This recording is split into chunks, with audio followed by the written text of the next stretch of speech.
बिस्मिल्लाहिर्रहमानिर्रहीम।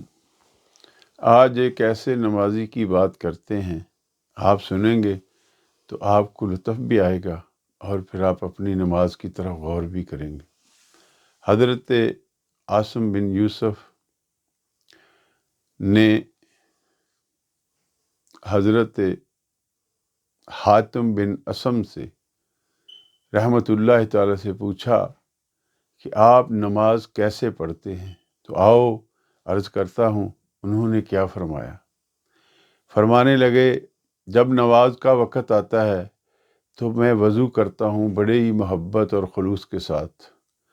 फिर वज़ू करके उसमें देखता सोचता हूँ, आराम से करता हूँ कि मेरी कोई सुन्नत वाजिब या मुस्तहब तो नहीं रह गया। जब मैं वज़ू से फ़ारिग हो जाता हूँ तो फिर आराम से आके एक जगह बैठ जाता हूँ जहाँ नमाज़ पढ़नी होती है। जब सारे अज़ा सुकून में आ जाते हैं, यानी मैं उजलत नहीं करता, तेज़ी नहीं करता, जब सारे मेरे अज़ा जो हैं मैं समझता हूँ कि अब बड़े सुकून में हैं, तो बड़ी आजिज़ी से खड़ा होता हूँ, अदब और एहतराम से अल्लाहु अकबर कहता हूँ। फिर नियत करता हूँ। फिर मैं काबतुल्लाह को, काबा शरीफ को अपने सामने देखता हूँ और अल्लाह रब्बुल इज़्ज़त को अपने सर पे देखता हूँ, यानी रब्बे कायनात का जो तसव्वुर या वो उसका साया समझो, या अल्लाह ताला की ज़ात, जैसे फरमाया है कि अल्लाह नूरुस समावाति वल अर्द, यानी वो कहते हैं कि मैं अपने अल्लाह को अपने सर पे देखता हूँ। अपनी दाईं तरफ जन्नत को देखता हूँ, बाईं तरफ मैं दोज़ख को देखता हूँ, और फिर अपने पीछे मैं हज़रत इज़राईल अलैहिस्सलाम, जो मलकुल मौत जिन्हें कहा जाता है, यानी जान निकालने वाला फ़रिश्ता, मैं उसे देखता हूँ। और फिर अपनी आखिरी नमाज समझ के मैं खड़ा होके फिर अल्लाह रब्बुल इज़्ज़त की बारगाह में बड़े अदब और एहतराम से, आजिज़ी इनकसारी से मैं अल्लाह अकबर कह के फिर मैं बड़ी मोहब्बत और प्यार से तिलावत पाका करता हूँ। और फिर कहते हैं बड़ी आजिज़ी और इनकिसारी से मैं रुकू में जाता हूँ।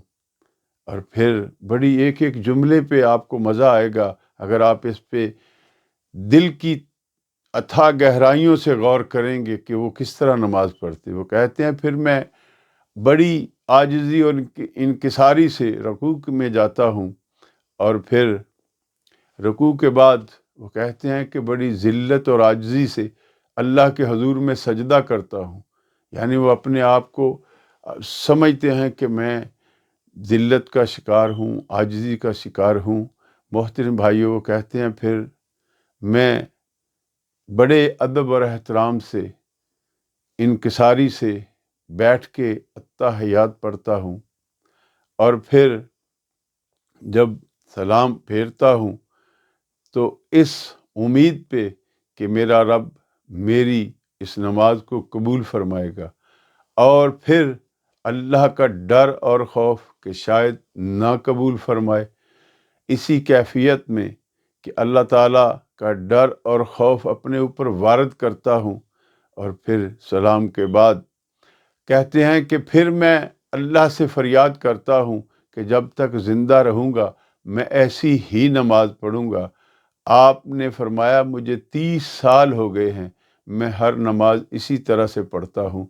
मोहतरम भाइयों, हज़रत आसिम बिन यूसुफ़ जो थे वो चीखें मार के रोना शुरू हुए, और रोते जाते हैं और चलते जाते हैं, और साथ साथ ज़ोर ज़ोर से कहते हैं कि हमने तो ऐसी नमाज एक भी ना पढ़ी। मोहतरम भाइयों, बात है, हम कभी सोचें कि हम नमाज में कितनी उजलत करते हैं, कितनी तेज़ी करते हैं, ठा सजदा ठा सजदा ठा सजदा, और इस नमाज को देखें और अपनी नमाज़ों को देखें। फिर मेरे मोहतरम भाइयों, अपना एहतिसाब करें। अब बात है कितने खलूस और मोहब्बत से इन हज़रत ने नमाज पढ़ी, हातिम बिन असम ने रहमतुल्लाह ताला अलैह ने। कभी हमने सोचा है कि हम जिस बारगाह रबूबियत में पेश हो रहे हैं, आपको पता है जब अज़ान होती तो नमाज के लिए खड़े होते तो हज़रत मौलाए कायनात हज़रत अली करमल्लाह वजहुल करीम, आपका रंग पीला पड़ जाता, तो دوستوں نے پوچھا، صحابہ نے پوچھا، اے حضرت علی کرم اللہ وجہ الکریم، اے شیر خدا، آپ اللہ کے نبی کے داماد بھی ہیں، آپ اللہ کے نبی کے اخی بھی ہیں، آپ زوج بطول ہیں، حسنین کے بابا ہیں، اور پھر اللہ کے شیر ہیں، اسداللہ ہیں، تو آپ جب دیکھتے ہیں نماز کا وقت آتا ہے تو آپ کا رنگ پیلا پڑ جاتا ہے۔ تو فرمانے لگے، آپ کو پتہ نہیں میں کس بارگاہ میں پیش ہوتا ہوں؟ میں بارگاہ سمدیت میں پیش ہوتا ہوں جو بے نیاز ہے۔ اس لیے اللہ کا خوف اور اللہ کا محبت، اللہ کی اور خشیت اپنے دل پہ جو ہے وارد کر کے جو انسان نماز پڑھے گا، خدا کی قسم یہ وہ نماز پھر ہوگی کہ جیسے وہ پڑھے گا، جب وہ سلام پھیرے گا تو خدا کی رحمتوں کا نزول ہوگا اس پہ، اور پھر جب نماز کے بعد وہ دستے با دعا ہوگا، اپنے رب سے کوئی التجا کرے گا، تو انشاءاللہ اس کی کبھی دعا نامقبول نہیں ہوگی، چونکہ اس نے اپنے رب سے پیار سے نماز پڑھی۔ محترم بھائیوں، اپنی نمازوں کو اسی طریقے سے پڑھو جس طریقے سے یہ میں نے ابھی عرض کیا ہے۔ جلدی جلدی کبھی طہارت پوری کی نہ کی، وضو صحیح ہے کہ نہیں ہے، ہم بس آتے ہیں، ہم سمجھتے ہیں کہ اپنی ڈیوٹی پوری کر لو، لیکن محبت خدا میں جو نماز پڑھی جاتی ہے، حضور علیہ الصلوۃ والسلام کی پیاری سنتوں پہ پڑھی جاتی ہیں، ان کا عالم ہی کوئی اور ہوتا ہے۔